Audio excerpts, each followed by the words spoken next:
Après vous avoir présenté la première vidéo de la série sur Onigashima, on se retrouve avec une nouvelle vidéo traitant du cas de la flotte, analysant ses actions mais aussi afin de théoriser sur sa possible arrivée sur Onigashima, avec comme objectif de détailler et d'expliquer ce qu'il pourrait amener lors de cette guerre. Mais avant de commencer, je me permets de faire une mini pub pour ma chaîne secondaire, une chaîne où je partage des animes et des mangas et bien d'autres choses. Si vous cherchez quoi regarder, cette chaîne est faite pour vous. Vous aurez un lien en description et en fin de vidéo. N'hésitez pas à venir sur le Discord aussi, le lien est en description pour discuter, jouer ensemble, etc. Maintenant, revenons aux choses sérieuses. Dans la première vidéo, j'avais avancé comment l'équilibre du monde ne tenait plus du tout vis-à-vis de pas mal d'arguments, notamment avec l'abolition de la loi des Shichibukai et bien évidemment avec la possibilité de voir des empereurs tomber. Seulement, nous nous souvenons tous des paroles du narrateur lors de la formation de la flotte de Luffy dans le 800e chapitre. Le narrateur conclut ce même chapitre en disant « Après ce moment, ils grandiront chacun en puissance jusqu'à ce qu'ils causent un grand incident, avec des proportions historiques. Mais pour le moment, il s'agit d'une histoire que personne ne connaît encore. » Si ma théorie, basée sur les propos de Glynn, vous avez un lien vers son Twitter en description et il est aussi traducteur chez Little Garden, donc cela peut être intéressant de suivre son compte 100% One Piece avec toutes les informations traduites directement sur son Twitter. Je parlais donc de ma théorie à propos de la destruction de l'équilibre du monde de One Piece, et bien, si elle venait à s'avérer juste, on peut dès lors imaginer que la flotte des Mugiwara aura un rôle important à jouer durant cette chute d'empereur, surtout lorsque l'on sait que cet équilibre n'existera plus, peu importe les résultats de la guerre d'Onigashima. Seulement, on connaîtra une nouvelle ère après la guerre d'Onigashima, une ère de prospérité,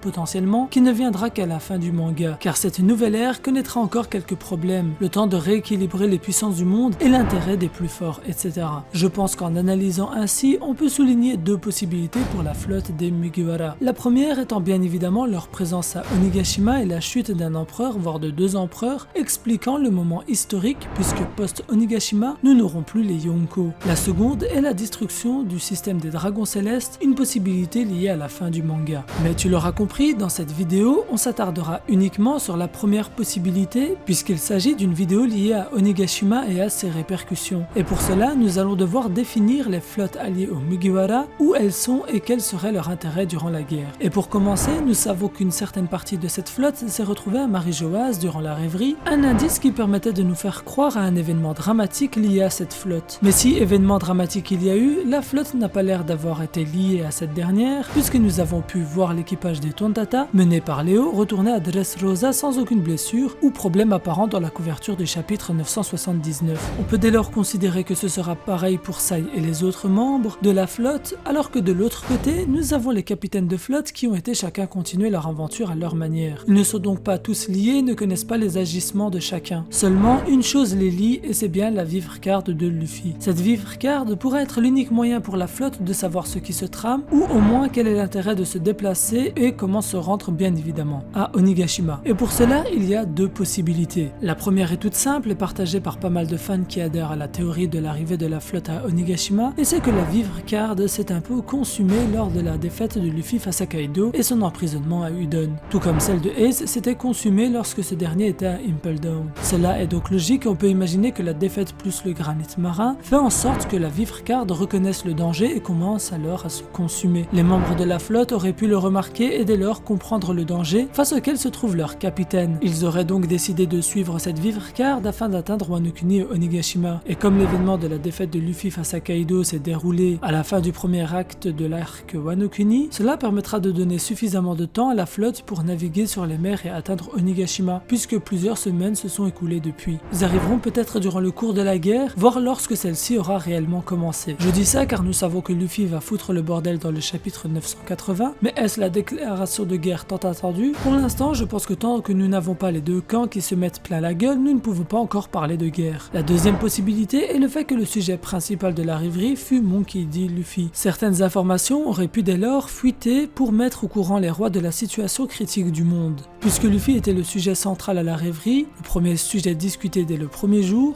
Léo, Sai et les autres ont dû être mis au courant de la tentative d'assassinat de Big Mom et potentiellement du déplacement de Luffy vers Wano Kuni. Mais une question reste alors potentiellement totalement sans réponse. Comment la marine et ou les rois auraient pu être mis au courant de quelque chose lié au pays aux frontières fermées, à savoir Wano Kuni. Pour l'alliance des deux empereurs, nous savons que c'est Drake qui a informé la marine, mais nous savons aussi que cette même marine a récupéré les communications entre les deux empereurs qui n'ont même pas pris la peine de protéger leurs communications. Et une possible réponse se dessine alors. En effet, lorsque Big Mom prévient Kaido de son arrivée, elle dit clairement que Luffy est sa cible et qu'il se dirige à Wano Kuni. Ainsi, la marine aurait pu être mise au courant via cette conversation sabordée que Luffy est en route pour Wano Kuni, permettant ainsi au roi de souligner qu'il est la cause du déplacement d'un empereur. Et cela devant Léo, Sai, le roi de Prudence, etc.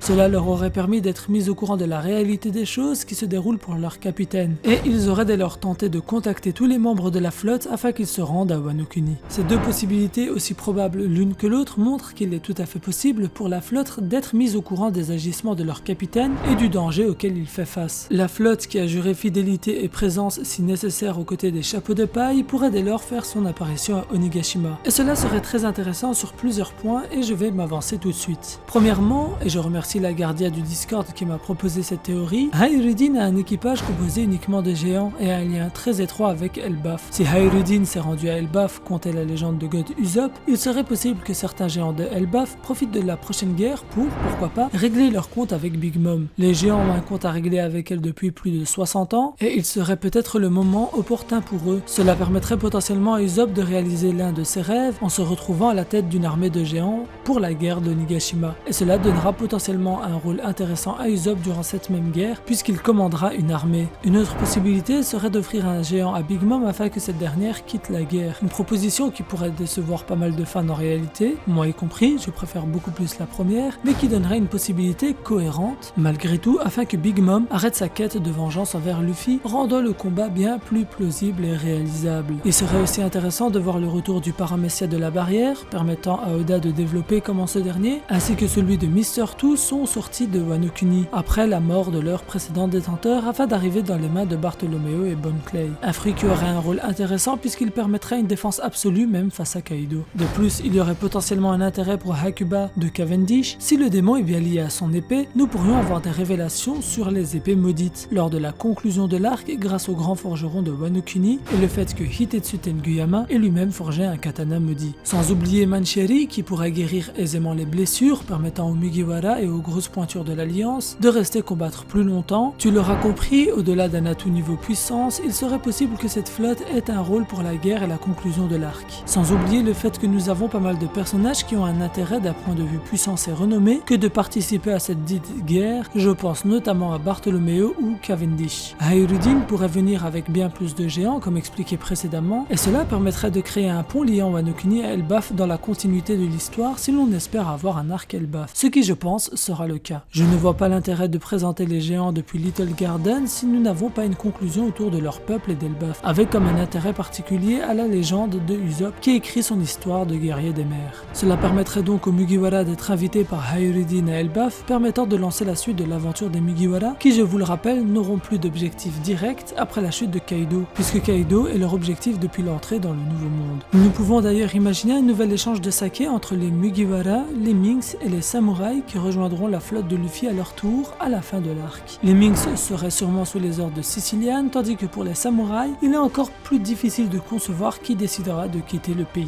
Mais comme expliqué dans cette vidéo, et la première de la série sur Onigashima, nous pouvons nous attendre à une nouvelle ère post-Onigashima, ce qui permettrait à Oda de développer énormément de choses. Je ne pense personnellement pas qu'il y aura une ellipse, mais il est très fort probable que nous ayons une dizaine de chapitres sur le monde et les répercussions de la guerre, là où on apprendra, selon mes théories, pas mal de choses. Des choses que je vous partagerai dans mes prochaines vidéos, et c'est pourquoi je t'invite à activer la cloche pour ne pas rater la série de vidéos sur Onigashima. En attendant, c'est la fin de cette vidéo qui j'espère t'aura plu. Si c'est le cas, lâche le gomu gomu no pouce bleu, et si tu es nouveau, tu peux devenir mon Nakama en t'abonnant. C'était Yams, n'oublie pas d'aller jeter un œil sur ma chaîne secondaire et de venir discuter sur le Discord, ça me ferait extrêmement plaisir. Elpsai Kunguru.